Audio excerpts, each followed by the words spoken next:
women more and more feel that there's a need to be agreeable. Women do suffer, I think, from this imposed agreeableness that women need to portray. And I think women are also much less likely to talk about their ambitions and their aspirations for themselves. They're also much less likely to take ownership of their own achievements. They tend to downplay things and suffer from this, female humility trait as well. So I think, there's so many different pointers that I would give to young women about how to, perhaps change their perspective on some of those elements, how they can work to assert themselves more positively and more confidently, and to seek examples and mentorship like we've discussed. I think that would be really powerful for them.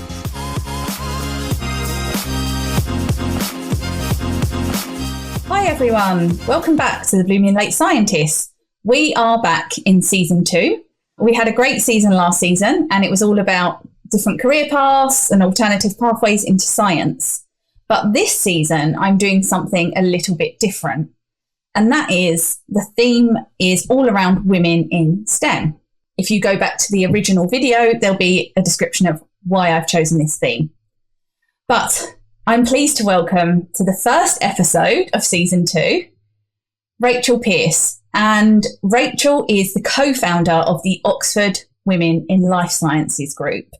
So welcome, Rachel. Thank you for joining us. Thanks very much, Martina. And firstly, let me say how happy I am to be here, and thanks for giving me this opportunity.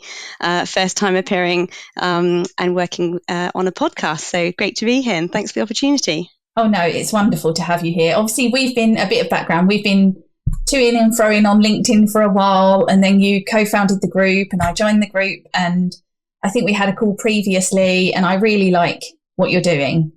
But it would be great to know kind of where this all starts. So could you tell us a little bit about yourself and your journey to here? Yeah, sure. So let me start at the beginning. So I'm a chemistry graduate. The fact of being a chemist, I've always felt as being, integral part of, my identity. And then as I have pursued my career in various areas in the life sciences, beginning firstly in research, where I worked as a medicinal chemist for several years. And then I moved into a commercial role with a sales position. And through my journey there, I've encountered various challenges. And so that has led me, together with my other co-founder, to think that it would be a great idea to create a networking group for women focused in the life sciences, so that we can share some of our experiences together and build a community of mutual support and to help us empower one another and really own our aspirations. Yeah, I really love that. And it seems to be such a friendly group. I know it's just got going, but it seems like a really nice group of people. And I know these things, it takes time to build community, doesn't it? People always think of it as being really easy, but actually it's a very difficult thing to do, to keep it going. It does. I mean, I've been really, gladdened by the response that I've received from, people in my network, and also people that I have only met as a result of the network, who are offering us encouragement that they see potential and benefit in what we're doing. They're expressing their interest and hoping to join and participate in some of our future events. So that's really heartening to see and to know that we're on the right track. And several people, mentioned to me at the outset that it was an idea that they had been contemplating, and so they were really keen to join us. So we've got a small committee, we're working to build up traction at the moment to understand how we can support people that might be interested, and what themes that we can cover and discuss, and really shaping a future vision for our group. Yeah, it sounds really good, because you have had one meeting already, right? If I remember rightly. We've had 2 meetings, actually. Two. Sorry about that. Yeah, no worries. So our first launch meeting was back in May, and we had a really, really great roundtable discussion. So we had invited a couple of experienced business leaders, women working in the space, to talk about their experience of shaping an inclusive culture. And it was a really vibrant discussion, great feedback. Everyone said how much they benefited from the chance to, share their own reflections, get validation from one another, that, often those feelings are shared. That can be a massive thing for women, particularly when they work more and more and, feel a bit isolated as they progress in their careers, to know that other people have been through what they're going through or experiencing the same challenges. And, not only to sort of, talk about those issues, but to share insights of how to overcome those kind of scenarios. So that's been really beneficial. So that was our first event. And then more recently, last month, we held, again, a similar sort of roundtable discussion. And that was focusing on some recent research by Advanced Oxford about how to create an inclusive work culture that moves away from the sort of masculine norms that we see so prevalently in this sector so much as well. You said something really interesting there, and I think it's so important to pick up on it. So, for example, you just used the term masculine norms.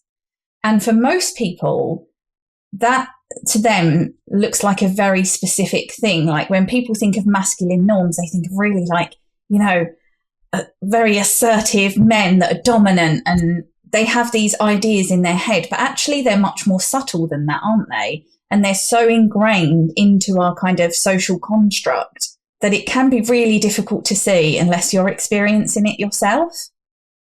Yeah, and that's a massive theme of this report and toolkit that was launched out of the Advanced Oxford research and a PhD program done by Hannah. So we were discussing all these themes, but really it's about emphasizing that, although many companies, they portray this culture of inclusivity, and often at a corporate level, there's this viewpoint that, we've got all these policies in place, we don't have a problem with inclusivity. But then when you look at the employee level, people recognize that actually it's a bit of a facade, or it might be used as a way to sort of suggest that there aren't any issues around inclusivity, and that, that everything's fine and dandy. But, it's the real lived experience that is of paramount importance in a company's culture. And what's really great about the Advanced Oxford report is it highlights about how ensuring that you do have an inclusive culture benefits innovation.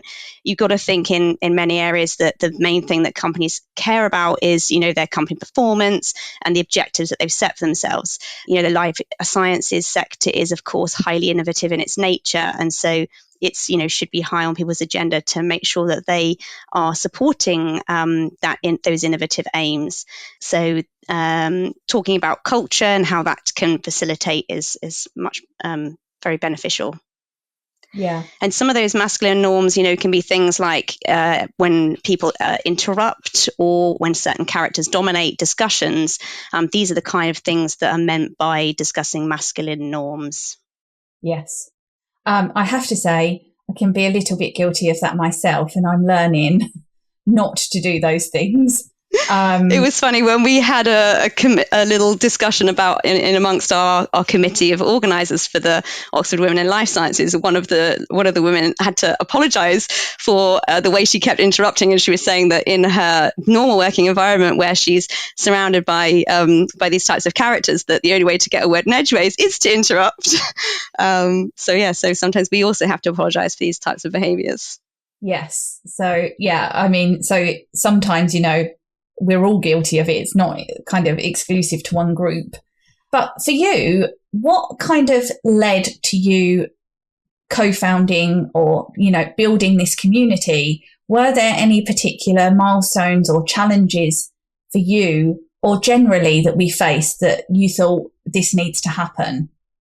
Yeah, I think it's mainly been over the last few years where, I've taken on a different type of business development role. It's pushed me out of my comfort zone somewhat. And I found that more and more often I'm, working in groups and environments that are highly dominated by men. That's prevalent across our industry at particular levels. And it's not unusual for me to be joining a call with, half a dozen or so people, and I'm the only woman in that discussion. And that can feel quite isolating. And it's not a unique experience. I was sharing insights on that with my other co-founder, as she's a lawyer, and we both, shared these feelings that it can be quite isolating working in this kind of environment. And sometimes I look at what it looks like out there and how it is so male dominated, and the way we see women diminishing in their representation across levels in companies. And I feel that actually, I'm also part of this problem, because although I began my career in research, I also took the decision to move out of that environment to use my other skills and experience different working cultures. So I'm also part of the problem of why we don't have as many women left in chemistry. And I thought, what can be done to address this?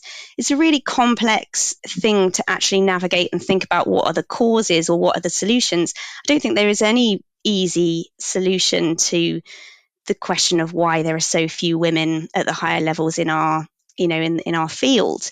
It's a really, complex set of different contributing factors, I think, to that. Partly it's to do with nature. I do think that men and women are inherently different. We've got different needs, and we have, talking in very generalizations here, obviously everybody is a unique individual, and you have different personality types, across the two different genders. But I do believe that men and women are different and our needs are different. And so when thinking about what might help women to reach their full potential, it seems that a network, was something that I could do, that I could be involved in. And so when Mary Claire asked me if I had any interest in co-founding a group together, I didn't really think about it. And I just said, sure, why not? Just do it. Yeah. I thought I'd give it a go, see what happens. We kind of see, we've seen lots of groups pop up that are like women in synthetic biology, women in biotech, women in life sciences. And I think if that doesn't tell us that there is something going on, I don't know what we need to do. Because I've been told a number of times or asked, why do we need the term women in STEM? The term itself isolates women. And I don't know how you feel about that. I particularly feel that if we use it because there's no choice, we don't want to use that term. Yeah, it's a good question. And, thinking about women in STEM and sort of similar to this theme, I think there can be a lot of focus actually on encouraging girls into STEM. We see a lot of focus on that early education, inspiring girls, getting in there early, thinking that that's the part of the root of the problem. But it really struck me, I'm obviously looking at it mainly from the point of view of my lived experience in chemistry. Now, in chemistry at the undergraduate level, we see pretty much parity. We've got almost 50-50 intake of male and female students into undergraduate chemistry, and most, I think it's the same as they graduate. And similarly, when I moved into working in medicinal chemistry, at the scientist level, it's pretty much even men and women. So where is the real problem? Is it inspiring girls into STEM, or is it sustaining women in their working careers and giving them the support that they need to feel empowered, to talk about their aspirations, and have the confidence to go for promotions? And I think, there's a little bit too much focus on the earlier stage, and actually I think the problem lies later on, and there are lots of different factors that will play into that. Yeah, I would agree with that. There is a lot of focus early on, and I'm not saying that's not important, because I think it's hugely important. You kind of need it all along the way, don't you? So we're actually hearing from a recent physics graduate in a few weeks who is at that level where they've just come out of university and had an experience in physics. So it'll be interesting to hear that side of things. For me, diversity helps you innovate. If you have one group of people that are very specific and all similar, well, how do you innovate in companies? It's virtually impossible. And I think women bring a different viewpoint, and we see that, in particular areas, of course, in, modern trends. We're seeing the rise of femtech businesses to address those needs, and learning much more about the gender bias and the way that problems that predominantly affect women are managed differently. There's perhaps in the past been not enough recognition that there's a need for innovation in those spaces. And of course, women are motivated by their own lived experiences, and so they can offer some different insights into innovation in that space. But yeah, it's been a while since I've had an innovative role, although of course I do innovate in my role, and I do see things differently, and I'm always striving to come up with good solutions. So I think it's true, and it's a general need for diversity of ways of thinking. And I think that also plays somewhat into this idea of sort of 3 levels of mentorship that I've come across lately, where you've got this reverse mentorship becoming more and more promoted, that it's, emphasizing. And what reverse mentorship is when someone that's more experienced actually learns things from their juniors. And we see that particularly around the use of social media, TikTok, and all these other, new technologies that are coming to the fore. And so I think it's important for people to recognize that despite, their background, their experience, that actually there's things that they can learn from, diverse perspectives, older and younger generations, and different cultures. Yeah. It's all about having that kind of 360-degree view, isn't it? Yes. Of the world and seeing everything. So going back to the group, one of the reasons I wanted to join was because I'd spoken to, lots of women on LinkedIn in the background. I'm not talking about on my post, but in the background about our different experiences. And the one thing that became really clear was there is almost a fear of addressing some of these issues, because it's really difficult, because what you don't want to do is isolate another group of people by talking about these things. And that's obviously not the aim of anything that we do here. But when I spoke to other women on LinkedIn in like my DMs, it just became so obvious that we were all facing similar issues, even on social media, in terms of how people responded to us versus others. And so when you set up the group, I thought, this is really, really needed, because I feel isolated just on social media. I mean, I'm stubborn and I keep putting myself out there, but I do feel a little bit isolated in how people react to perhaps me versus someone else who posts something very similar. But we're not here to talk about that. Well, I was going to say, we're really grateful that you are stubborn and that you do keep showing up on social media and raising your voice and sharing those different perspectives. Because, when I first came across your profile, I certainly, found it as an enlightening perspective that you were sharing. So, yeah, we're grateful that you do keep showing up. Oh, thank you. That's really lovely. I'll keep doing it then. So going back to the group, so where do you see this going in terms of a community? Like, what's your, you and your co-founder, what's your ideal scenario? Oh, difficult question. We're just getting going, and I can really only speak for myself. But it's lots of people have asked me that question, including some people very close to me have asked me about why are you doing it? How are you going to measure success? And I was like, how am I going to measure success? Very difficult. But from my point of view, I didn't start it with some bold need to achieve something. I thought, here's a way I can make a difference. Here's something I can do to promote things that I find valuable. So I love networking. When I first started, doing it, of course, I was nervous, just like everybody else is.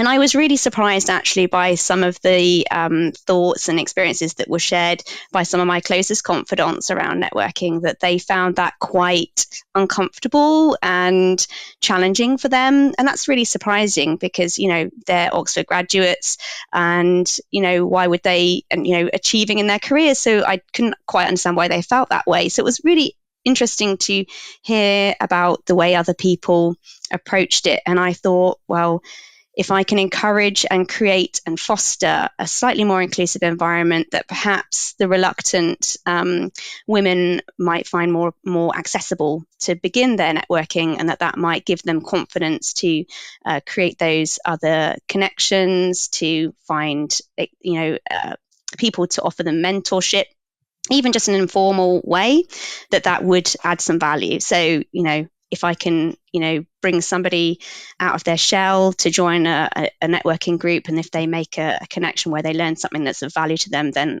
I've achieved my aim. That's how I see it. Yeah. I love that you're not driven at all by any metrics. This is clearly just, I want a space where people feel comfortable. It's that simple. And I mean, essentially, slightly off topic, for me, that's how you get success, right? When you create a supportive space, it isn't about numbers and metrics and everything else. Yes, that's great if that happens, but that the supportive part needs to happen first. Yes. Yeah. And, I think something, I'd like also for women to understand a bit more about what they can get out of networking. I think some people don't even consider it as part of their scientific careers.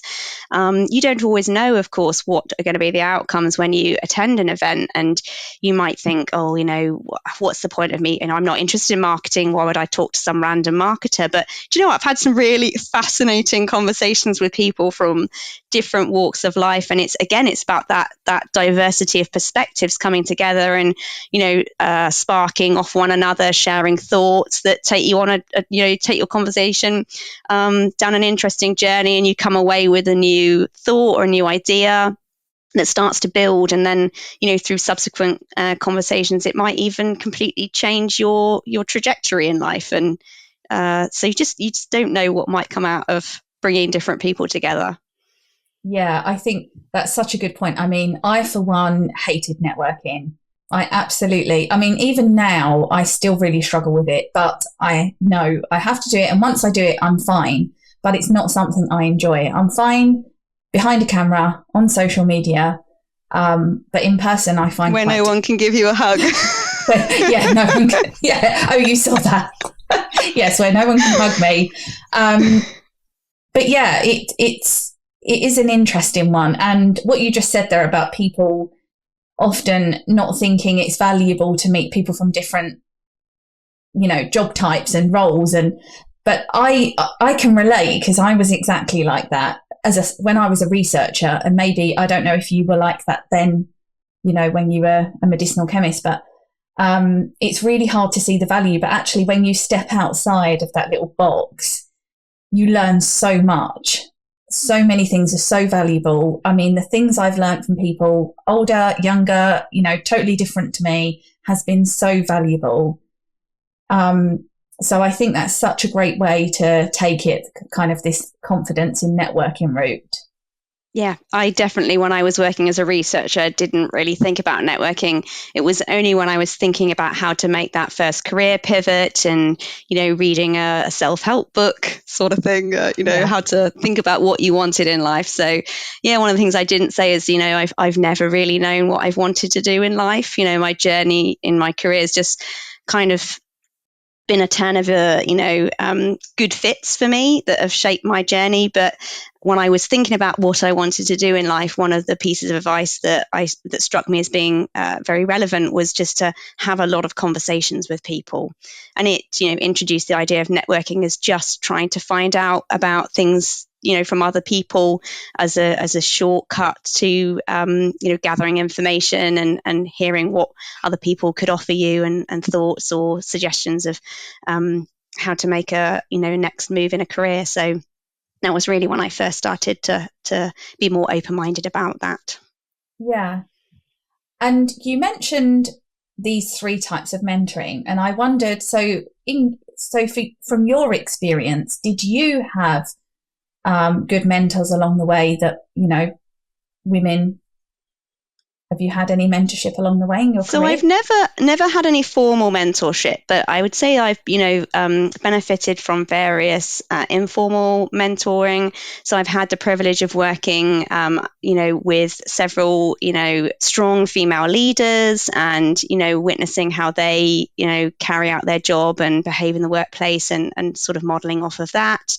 I've always found the most beneficial to be peer-to-peer mentorship, which is also another reason that fits very nicely into what we're building in the Oxford Women in Life Sciences. And now as I advance through my career, I also experience mentorship from people that are more junior than myself. And, sometimes I'm blown away by the level of confidence that young women in our field are having. And that's really another key reason why we wanted to make sure that our network wasn't only for women that already consider themselves to be leaders. There are some networks that are aimed at, C-suite executives or founders. And me and my co-founder, we were very clear that we wanted this to be a network for anybody. And I talk about it as being for women. To be clear, our group's also open to men that are interested in joining our network. It's not by any means exclusive. We call it Oxford Women in Life Sciences because that's what we're aiming to support, and to support the subjects and experiences that are keen in that that population group. But of course, men are a really important part of this conversation. Absolutely. They can be, very valuable advocates, and also part of what we need to do more and more, I think, is to raise awareness of, what it is, the struggles or differences that women need in their working environments as well. Yeah, absolutely. I've actually been warned almost by I've seen lots of men actually on LinkedIn that are in my network that are real advocates for kind of women in STEM. And I always love that they're kind of not afraid to talk about it and put themselves out there and do that. Yeah, because that can be challenging for them, and it's important to be clear about what we're talking about is mainly about what women need, and it isn't about asserting that, men are doing things wrong. It's just about talking about these wider issues that affect, I think, more prevalently women in their working careers. Yeah. So a kind of penultimate question for you, Rachel. What advice would you give to a younger woman who is moving into a similar kind of career path to you and, experiences these same feelings? What advice do you have? So I think that women more and more feel that there's a need to be agreeable. Women do suffer, I think, from this imposed agreeableness that women need to portray. And I think women are also much less likely to talk about their ambitions and their aspirations for themselves. They're also much less likely to take ownership of their own achievements. They tend to downplay things and suffer from this, female humility trait as well. So I think, there's so many different pointers that I would give to young women about how to, perhaps change their perspective on some of those elements, how they can work to assert themselves more positively and more confidently, and to seek examples and mentorship like we've discussed. I think that would be really powerful for them, and I hope somewhat that our network might be able to embolden some women that would be interested to join our network in those areas. How about you, Martina? What advice would you give to women in the same situation? Oh, that's a good one. Throw it back at me. Well, I agree with you. I think that sometimes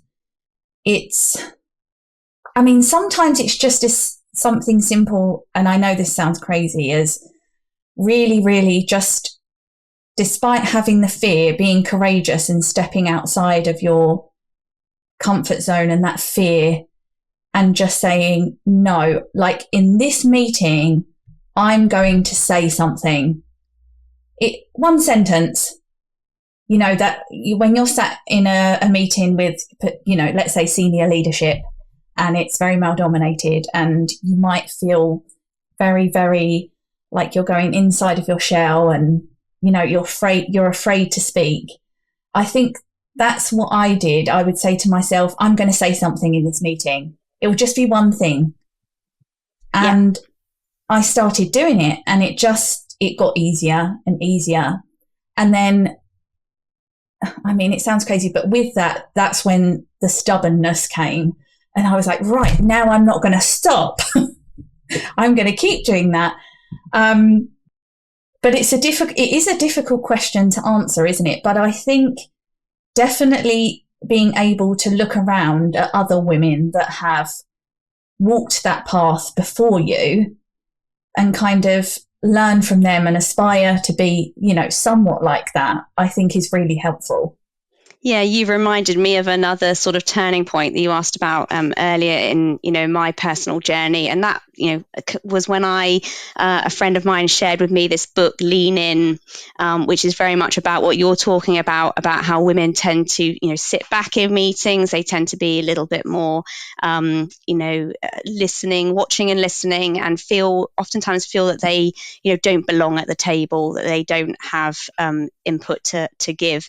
And when I read that book, it helped change my perspective, actually, that when women go into meetings, they should sit at the table, they should participate, they should raise their voices.